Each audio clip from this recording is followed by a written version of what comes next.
What's up, everybody? Once again, it is I, James, coming to you from the Nerdy Musings podcast studio.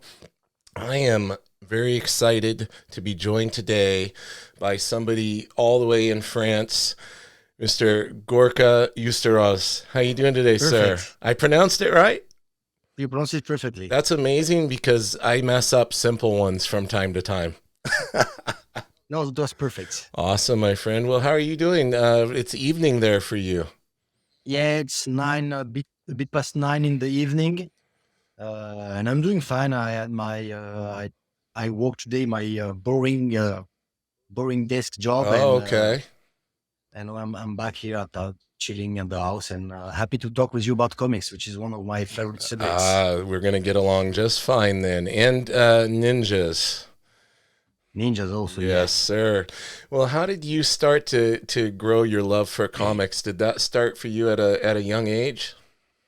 Yeah, very young. I got the my parents feed me like the Euro comics, like Tintin, very young, and Spirou, is like it's a groom who lives crazy, who goes on crazy adventures. All the ligne claire, the clear line, Mm-hmm. European, Belgium, French, Belgium clear line. And I remember I was starting to draw a lot to copy the style of those comics. And as I grew up, I discovered on my preteens American comics, the Spider-Man's, Wolverine. Nice. Okay, Wolverine, boom. Yeah. You could buy them here on the newsstand. And I also discovered like a bit the more adult comics, but not adult, like a bit more mature theme, Right. and funny comics, a bit trash, a bit over the board, and those two interests like collided. I like the funny stuff, the comic stuff, and I also love the deep, dark, gritty American comics. Yeah. Did you ever get into like Watchmen and Dark Knight and that type of stuff? And Watchmen, I gotta admit, later on, maybe like past 20. I don't remember exactly when I read it the first time, like maybe 25, 26.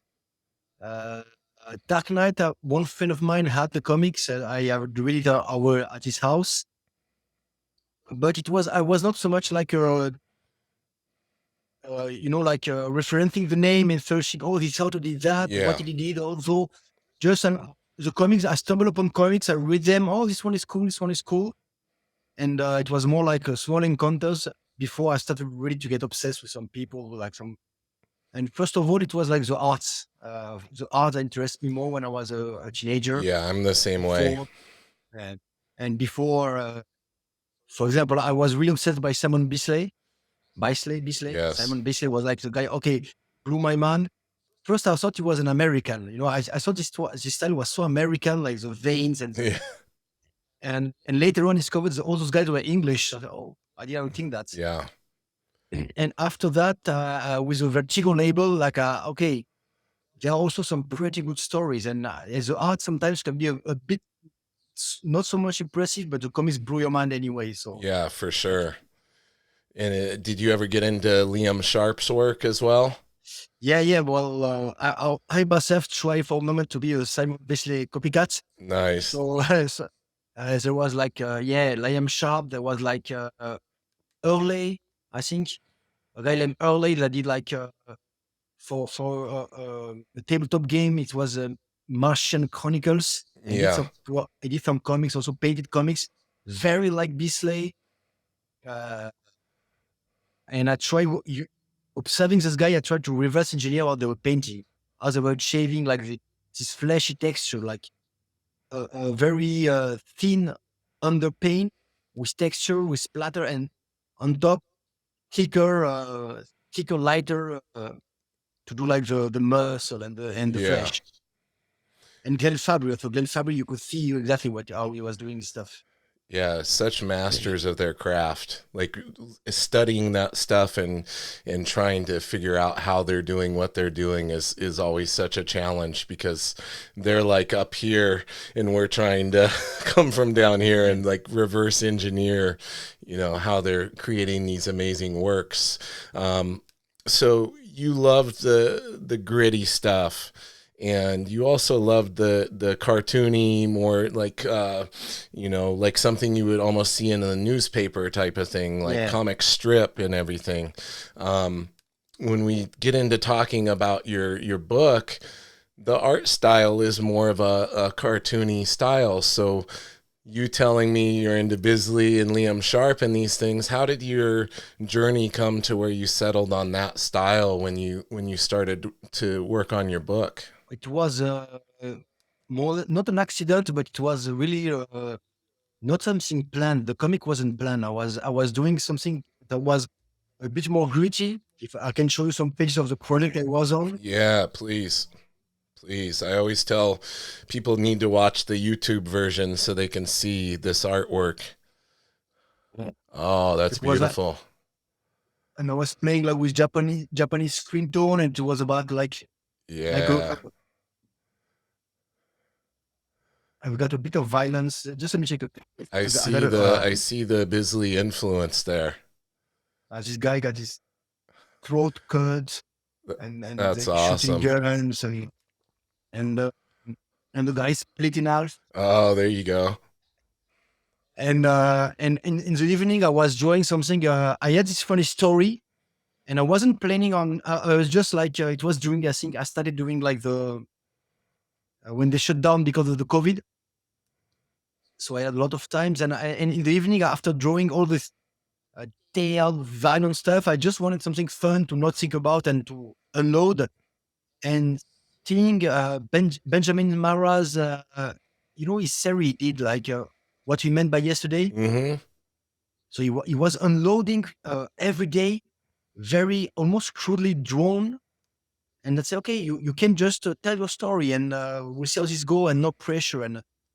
And also for the topic, as it was more convenient to have like a comic style for something comedic Right. than something really gritty for a story about kids. It Yeah, was that more convenient. that would be that would be funny if it was like this kid's kind of story and then it's in the style you just showed on those pages. That will be very 90s. It would. It would. Um, so let's backtrack a little bit. When did your love of art begin? Did it start at a young age? As far as you pursuing art and being someone that was drawing and studying and all of Uh, this. uh, well, I was always attracted to drawing, to painting. I was like mesmerized, and I always found it so cool. And before even understanding, like people were actually doing what I was reading, it was like magical. You receive a comic, and okay, some guy did it, but how did it do? How does it does it? How does it work? I don't know. You just enjoy the process, enjoy the book. And I was drawing a lot, but not just for fun. And I never thought I could produce something of a good quality when I was a kid. Like you say, there's those guys that are up here, and I'm just doing my little scribbles, and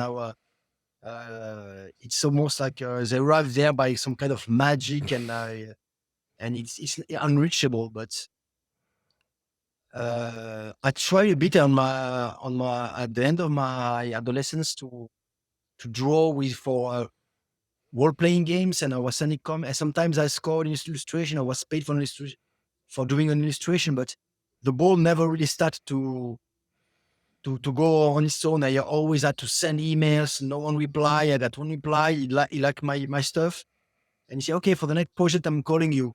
And next project came in, and he forget to call me. And so at one point, I got discouraged, and I put it aside. I think as in every like artistic career, it's only the diehard remain. Like only the more obsessed, the more hard worker people remain. And I wasn't that when I was younger. And then my love for comics grew back at an adult age, and I started to spiral into, and this guy, okay, did that, and it was this guy, and and I restarted drawing a lot.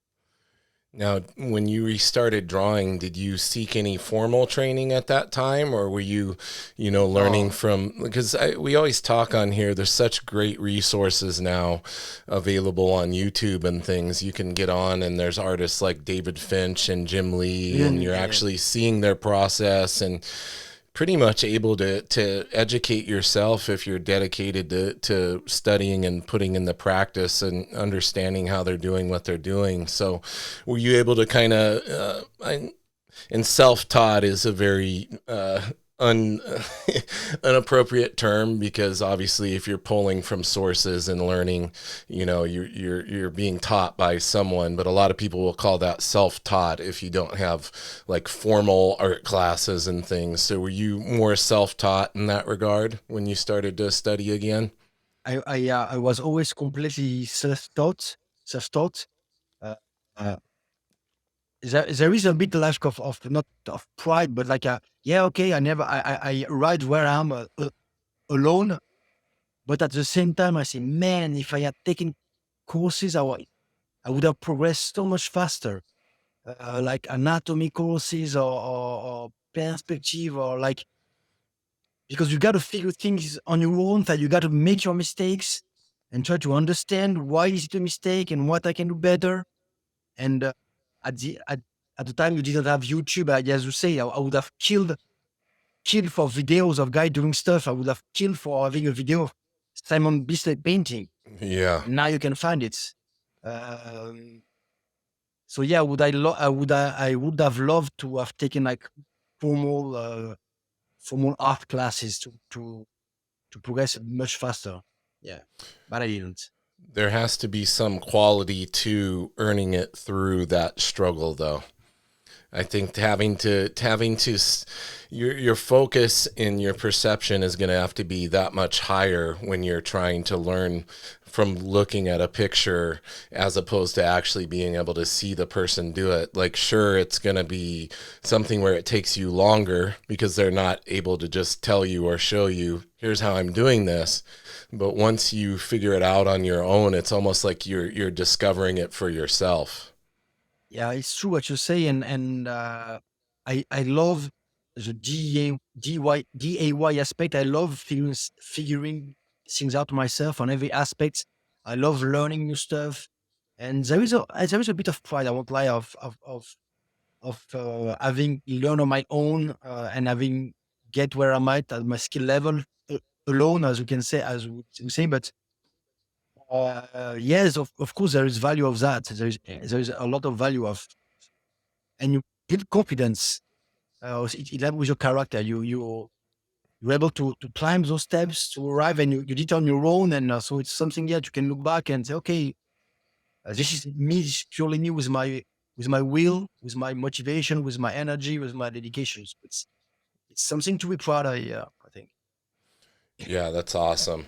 So we've touched on it a little bit, but we haven't fully delved into kind of what we've alluded to with your book. We've spoken a little bit of ninjas and in a cartoon style and a kid's story.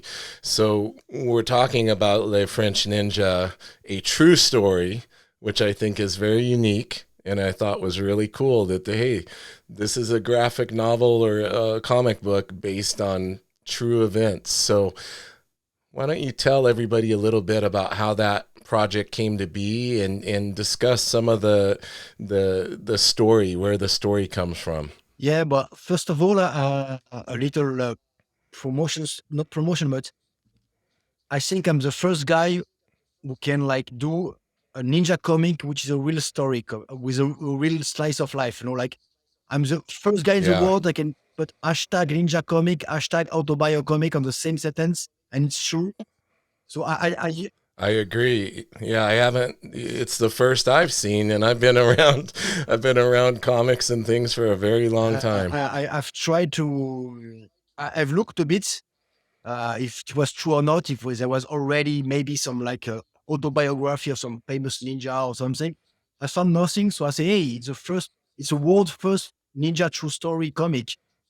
And I'm Yep. going to be honest, even if it was false, I would have said it also because I'm not a big Hollywood project. I'm just a small indie creator.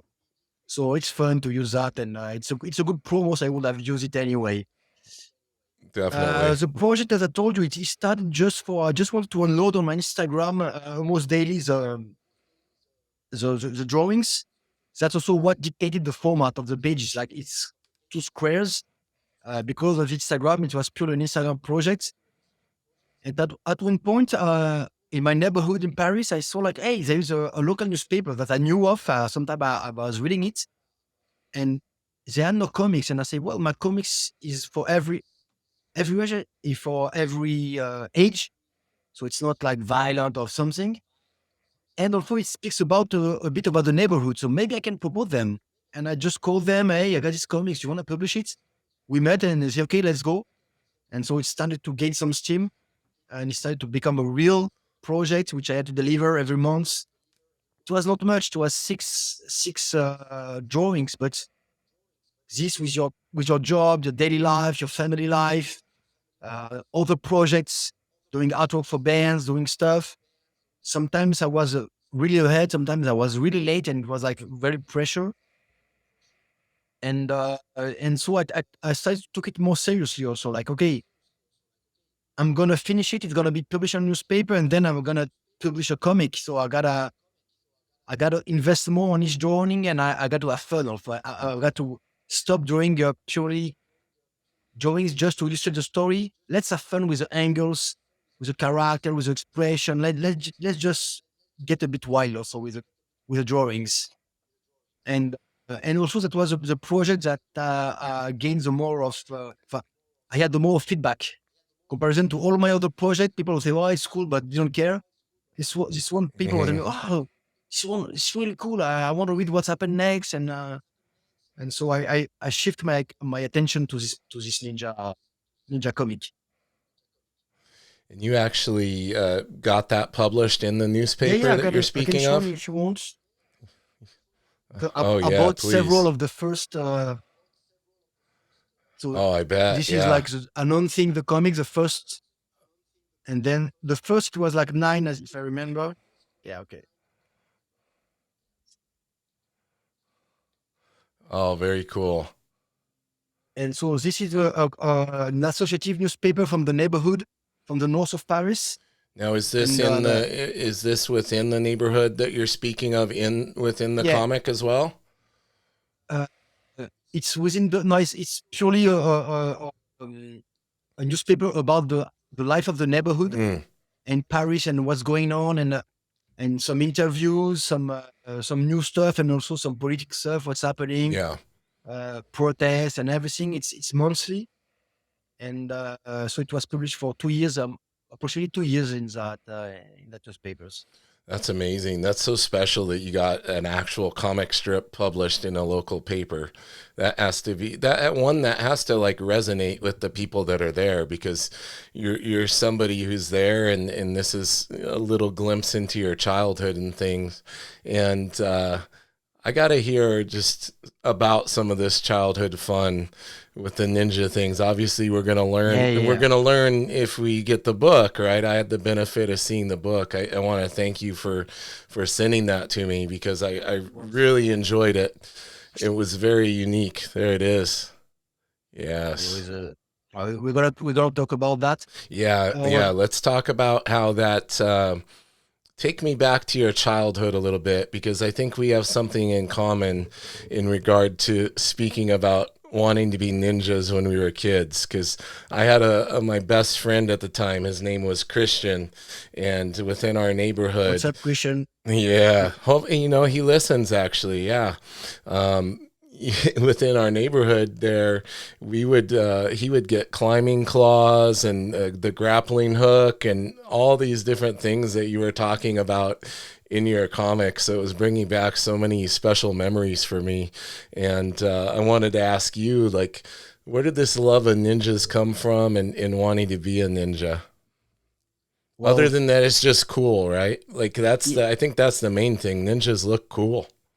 ninja looks cool. They were everywhere. So, and like I was 10, 11 years old. So at this age, you don't realize there it's not a career path, like, yeah, some guys are ninjas. There are movies about them, so there must be ninja in the world. And so I was playing in the street with my neighbor, and this dude just show up and say, "Hey guys, you want to become ninjas?" We say, "Well, of course." I said, "Of course, you want to become ninja. Who wouldn't?" And so we asked our parents. So it was different time. Our parents say, I don't remember exactly, but they somehow allow us to go take ninja courses with a guy who spoke to us on the streets and let us go with no cell phone. It was a different time, you Very must know. different. And yeah, so ninja, it was, and so we had to buy like a black gi, and we had shurikens, and nunchakus, and I believed in that stuff. I was so proud. I'm gonna be a ninja. I'm gonna be a hero. Like when you're a kid, you fantasize about saving people and beating up bad guys, and I was really believing that, and that was my special secret with my friend. We got we're gonna become ninjas. It's such a it's so cool because it sounds just like me and my friend, other than we did not have the benefit of the random traveling stranger coming to offer us actual ninja lessons. You're a step ahead of me and my friend. We didn't have extra lessons. Like we would get, like, at the time, and it might still be published, but we have like Black Belt magazine and these martial arts Yeah, magazines. yeah, yeah.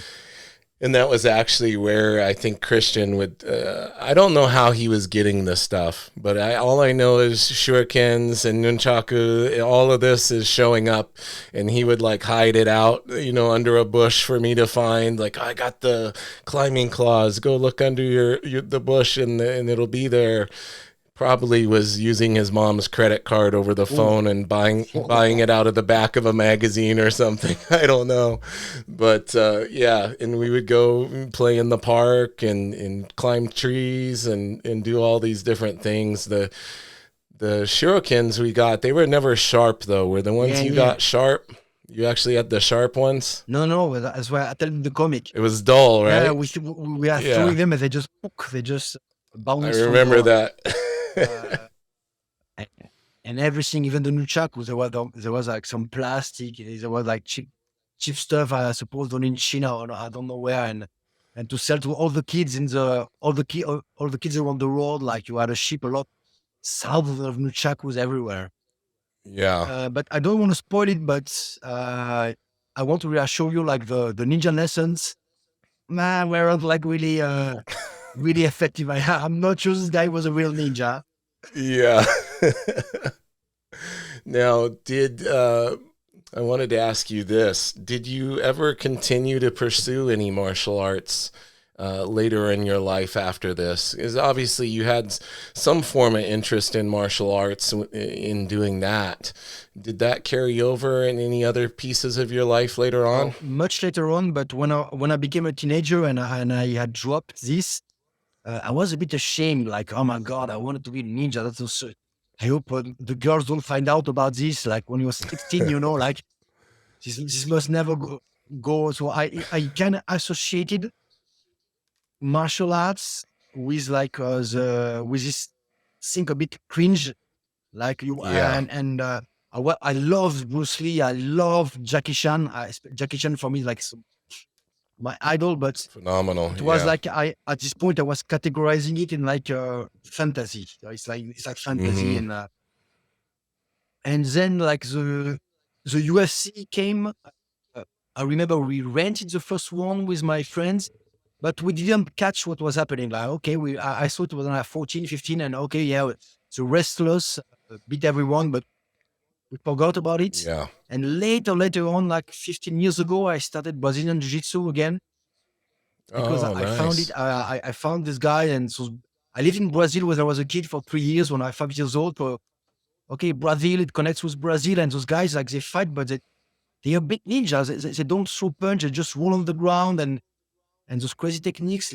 And I enrolled on the club, and so it was 2009, and I fell in love immediately, completely obsessed with it. Now I'm a bit more healthy relationships, but yeah, I was training 5, 6 times a week, and I Yeah. really loved it. And now, yeah, it's a part of my life. I train, I compete, I teach a bit some classes, and I'm in the best shape of my life at 44. So it's really, yeah, I really love it. That's amazing. When you reached out to me through the podcast Instagram, did you realize we have that in common? You told me something about that. Yeah, I think I think I remember you told me, or you made a video about that. Yes, I remember that. And I maybe I sent a message using that as a no. Hey, It might grappling have been. or I'm not. Yeah, I can't remember. But yeah, so that's my full-time okay, profession now for the past. Gosh, I want to say this is my 22nd year teaching full-time, running my academy and okay. everything. So I'm on my. Well, officially, it's like my 28th or 29th year of jiu-jitsu. But unofficially, I was training a couple years prior to going to an actual BJJ Okay, wow, school. that's so cool. I was still doing karate at the time when the UFC Yeah. came out, and then we were trying to watch the videotapes of how Hoist Gracie was doing what he was doing, and we would get together and practice, me and some of the other karate black belts. So I was unofficially training jiu-jitsu prior, so probably about 30 years of training now, but I don't count those 2 years because I learned more in the first week of taking an actual BJJ class than we did trying to reverse engineer from the VHS recordings of Wow, the so UFC.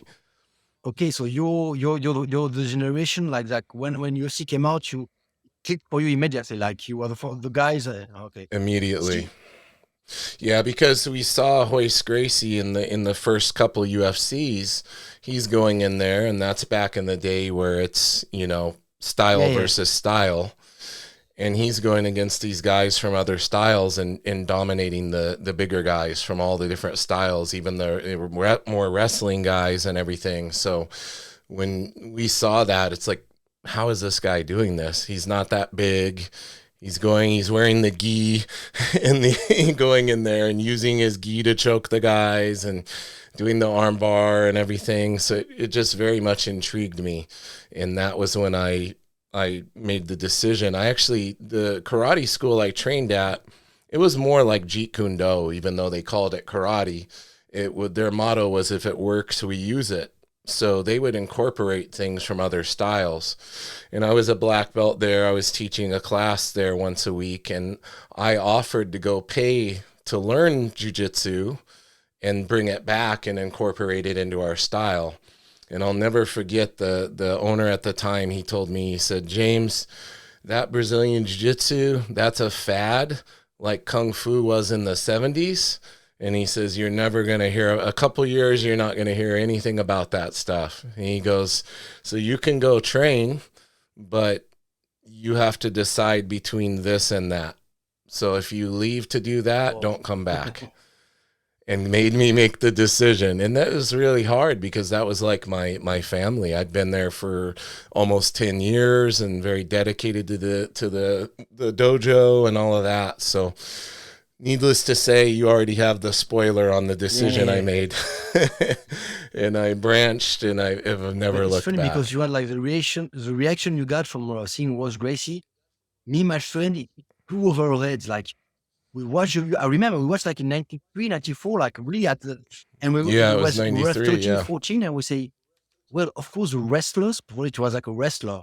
Of course, you wrestle beat everyone. Okay, Right. okay, next subject. Okay. Yeah. And so we didn't catch the magic, almost like the revelation through, Right.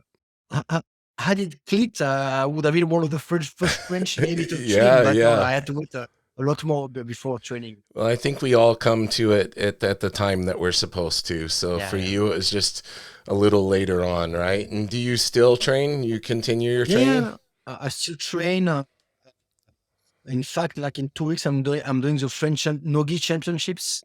Nice. I prefer gi, but like since like 1 year or two, I'm starting to like Nogi also. Before I didn't like it like that. I always liked the intricacy, the technical aspect of the gi. But Yeah. now I'm finding the fun in the Nogi. So yeah, I registered and in 2 weeks or six, we'll see what happens. Ah, that's awesome, man. Wishing you the best of skill. I don't say the best of luck. I always say best of skill because you're going to get out of the experience what you put into it. So definitely have fun in there. Yeah, yeah, And that's so cool that we have that in common. We have the yeah. ninja thing in common from when we were kids. We got the BJJ in common, and we've got the artwork in common in comics. So I want to go back a little bit and talk about your other art style that you showed me. Is this the style that you prefer to work in? If you had to choose this more gritty, realistic, muscular people and all of this, or do you like a Well, little bit of everything?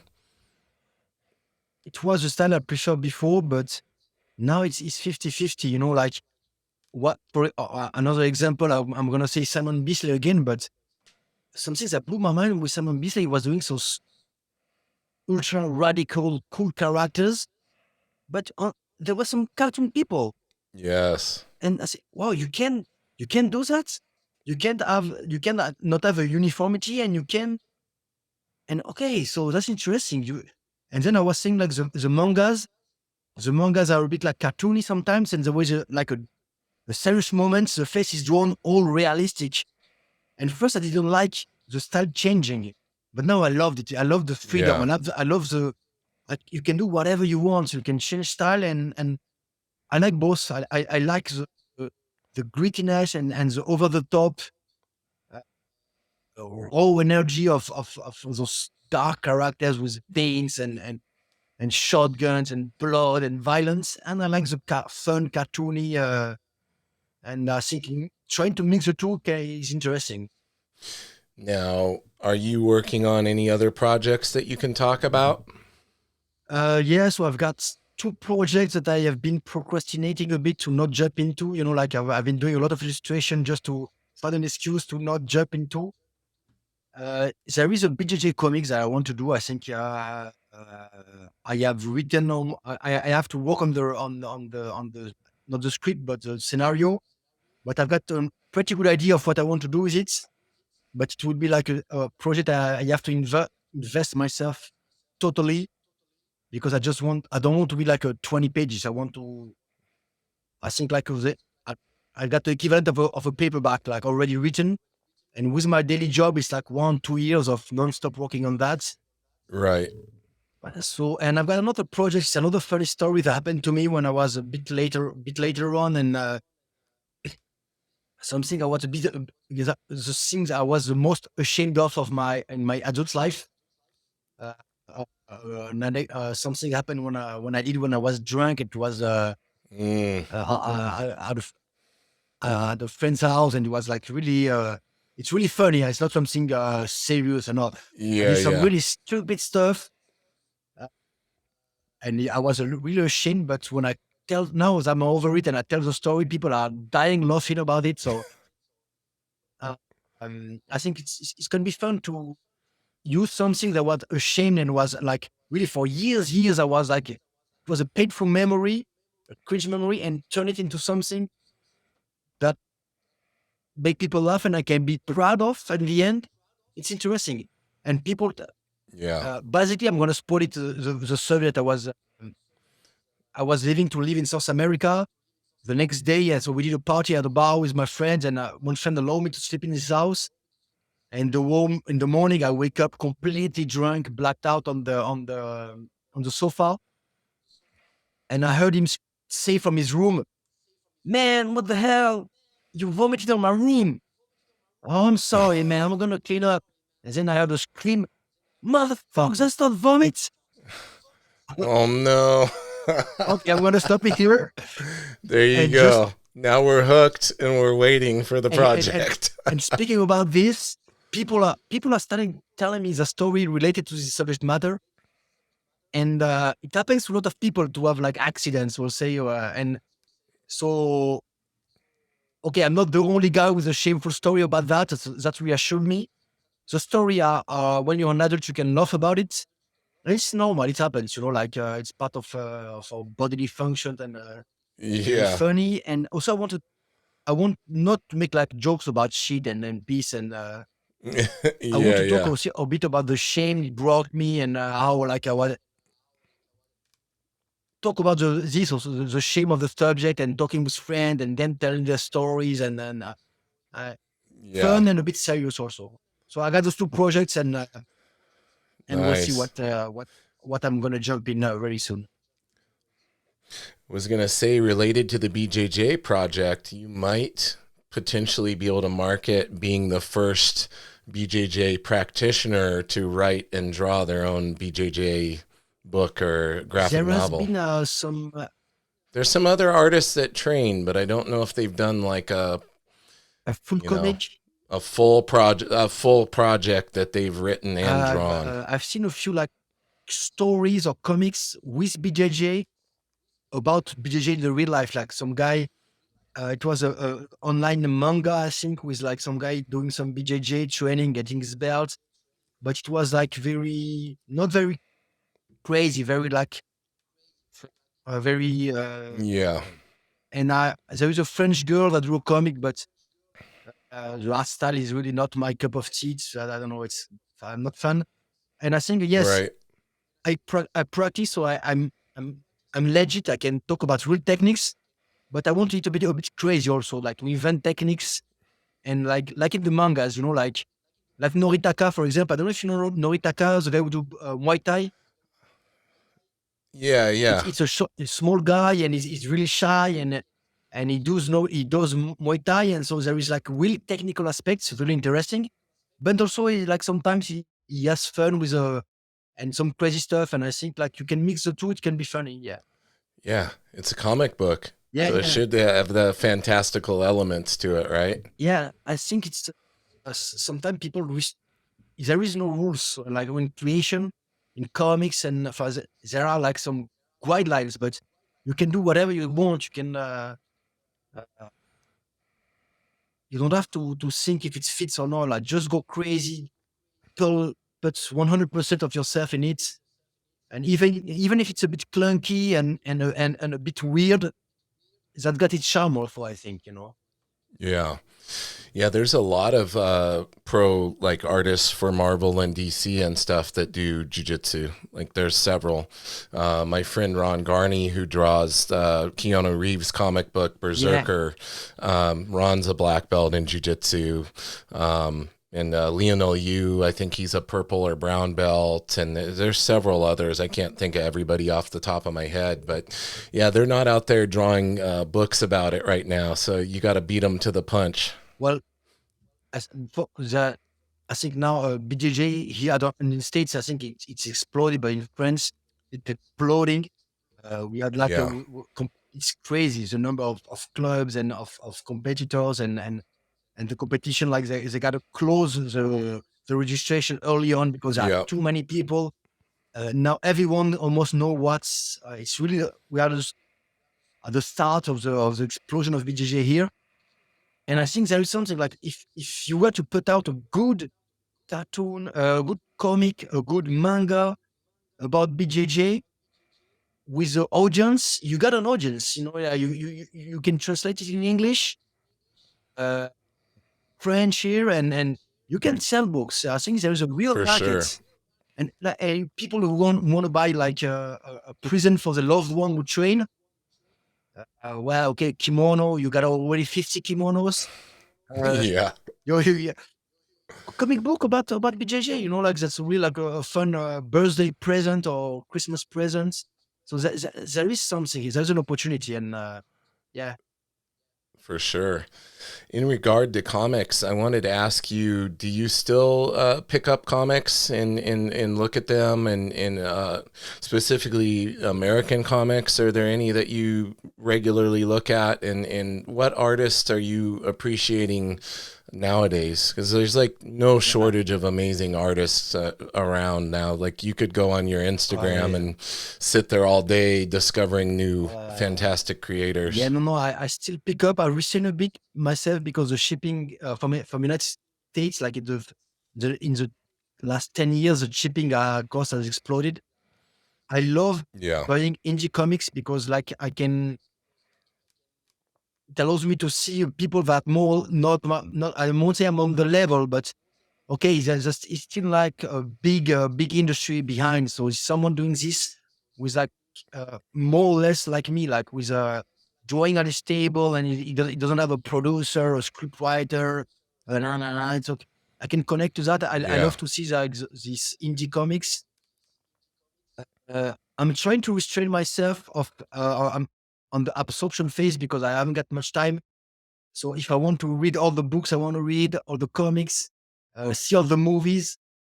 I'm not watching like TV shows. I stopped watching because it's too much time consuming. Now I got to produce. Yeah. Now I gotta. But I love Daniel Warren Johnson, for Oh, example. amazing. I have Uh, his sitting on the floor over here because I'm running out of room. As you can see over here, I have yeah, way too much. And the big artist editions, I just got the Extremity artist extremity. edition. Yeah, Oh my goodness, it's like all the high resolution scans of all the black and white original art. He's phenomenal. and I don't know if you've seen. He draws live every Friday, I think.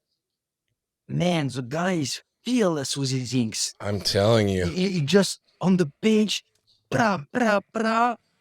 He, and he use like food material sometimes, and he just go for it, no safety Yeah. nets.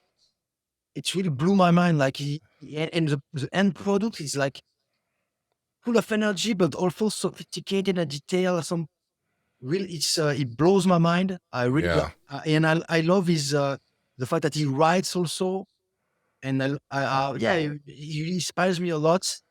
And I'm also backtracking some guys I didn't went fully into. Uh, Very much thanks to the now defunct YouTube channel Cartoonist Kayfabe. That was Oh like yeah. With Ed those Piskor, yeah. guys made me spend so much money. Yeah, Uh, same. Yeah, they always show things that I didn't realize were out uh, there, and then I'm like, oh, got to go on eBay now and get that thing. yeah, exactly. And for example, one artist I'm delving into is like Eduardo Risso, Argentinian guy. Yes. He's a master of black and white. It's the guy. He's 100 bullets, so yeah, he's known on the Yep. American market. But man, his black and white stuff is incredible. How he manages the depth, and he doesn't do much artwork, so it's like pure black, pure white, some Yeah. lines and depth there. Blows my mind. Yeah, there's two names that just came out on the surface of my Those are mind. Yeah. those are two good ones, and Daniel Warren Johnson comes up on here a lot. Like most of the artists that come on here, when I ask them, they bring him up right away. I think that fearlessness he has in his work and the freedom with which he approaches the page is just something that everybody kind of tries to strive to, but it's very scary. Like I was watching him, I think it was last Friday. He was working. He's got that sci-fi project, personal project of his that he's been working on for years, and I think he was doing one of the pages from that, and he had all this intricate background and sci-fi architecture. And it's like there was like I could not see any like pencil draw. He was just going straight with the ink and doing all these fantastical columns and things, and just like, how does this Yeah, guy do this? he put his ruler, but he's not like, okay, it's perfect. Okay, I'm going to full Yeah. thing. And the line is good, it's really impressive. And I started to like consciously to try to not reproduce, but to channel a bit his energy. I started for my drawings to go with a toothbrush, you know, Oh, okay. but not just for splatter, but I dip the toothbrush and I draw the lines, and it does a lot of like uh, little mistakes and little like Yeah. and so I have to work with that. I cannot like I have to work with imperfection, and it gives a lot of energy. I'm gonna just show you some drawings I've done. Like Yes. this is what the big bold black lines. Oh, nice. Yeah. Yeah, they're actually like they're done with a toothbrush. Like this Hulk, for example, I did, Oh, I love it. and you can see like the toothbrush Yep. imperfection. But And then I the go with some, imperfection gives it so much more character in life, and I think that's what, exactly. I've always struggled with being too precise when I'm inking, and my wife always tells me she likes when it's more messy and there's the mistakes in there, and for whatever reason my brain has always thought it has to be like the line has to be perfect, but the line has so much more life when it has the imperfections. And yeah, I agree with you. And I had the same problem. And I say I got to get rid of it because, for example, for the first panel of my comic, I redraw it like 10 Yeah. times. Every iteration, okay, I did the face perfectly, but the hand is not good. And when you withdraw it, you lose the fun, and everyone is like Yep. getting worse and worse, and you're getting angrier as a result. And I say, I cannot work like that. I cannot spend 1 week for one panel. It's impossible. And so I did some exercise which I call Mm-hmm. blitz painting. Like I say, okay, no safety nets, a drawing, a paint, 2 hours, start to finish. Whatever happens. I finished it. And I was also like putting it live on my Instagram. So I couldn't Right. cheat, like it was an exercise to force myself to go. And it really liberated me. And now yeah, sometimes with my finger, I put in the ink and with a toothbrush and with splatters and I'm putting some stickers on my artwork and I'm having fun with some and it's really like it brought back a lot of fun. Like Yeah. it's fun to let go. Awesome. Well, at the end of the podcast, I always like to give the creator the platform. So, first, I want you to tell everybody where they can go and purchase your book. And then I want you to make sure to let everybody know where they can find you on social media, the best places to look for you online. I know the French Ninja book has a dedicated Yeah, website and everything. So I'll put all this information in the description as well. But before all that, I just want to thank you for coming on. I want to thank you for reaching out because this has been so much fun. I didn't realize how much we had in common. And if you ever want to come on in the future, I'd definitely love to have you on. thank you very much. Uh, and just one small thing, as we Yes. both into BJJ, BJJ helped me a lot with my artwork and competing because I started to realize when I was losing some matches, I started. I had to think, okay, it's not the end of the world. The next one gonna be better. So I got to focus on the next one and the next one, and not this one. Okay, and then I started to say, hey man, I can apply it to my heart. Okay, this drawing is not perfect. It's not gonna be my Mona Lisa, but my next one's gonna be better. And I realized there was like parallels between BJJ and drawing. And like in BJJ, you do your match and you get mounted, you get a bad position. You cannot say to the referee, okay, you know what? Let's start again. No, you Yeah. got to work with what you got. And I think in heart is the same thing. You make a mistake, you make a splatter, work with that. Uh, Find a way, paste up something, but work with the mistakes. It gives personality and so a connection between BJJ and my heart. So, Absolutely. so yeah, my comic, The French Ninja, with a cutout cover for the Ninja Hood. I And love it's it. black and white, and it tells a story, like I would say, like wacky training and then falling in and out of love with ninjutsu as I was growing. And about a bit of Paris of the 90s. So I've got my own websites. You think you're gonna put with my name? It's my weird name, weird Basque name. I don't know if you will be able to put it. Uh, there you can purchase it, and I've got an English version. Uh, or you can go to lefrenchninja.com. More simple. Also, it's like my website. It's a redirection. Perfect. And on Instagram, I'm Cosmoball 666. So if you can put it, it will be simpler. If you can put it like on your screen, on the Description. screen. Yeah. Yeah. And yeah, on my Instagram, I post a lot of sketches of. I have been 10 days in Morocco, and I've sketch and paint it a lot so you can see the process. I post the process sometimes, the different stages of the drawing, the sketch. Then so people who like process, you can check it out also. Perfect, my friend. Well, thank you for spending this time with me today. Hang out with me for a moment. I'm going to give my little spiel for everybody. We'll hit the outro and then we'll hang out for a moment. Sound good? Perfect. Thank you. All right, my friend. Listen, everybody, make sure you check us out on youtube.com/@nerdymusings. You could be the first to give us a review over on Apple Podcasts. That would be amazing. If you're enjoying the podcast, make sure you do that. You can find us pretty much everywhere at Nerdy Musings, and we have a lot of amazing independent creators as well as pros from Marvel, DC, Image Comics, and just collectors and general nerds like myself. So everybody out there, until next time, keep it nerdy.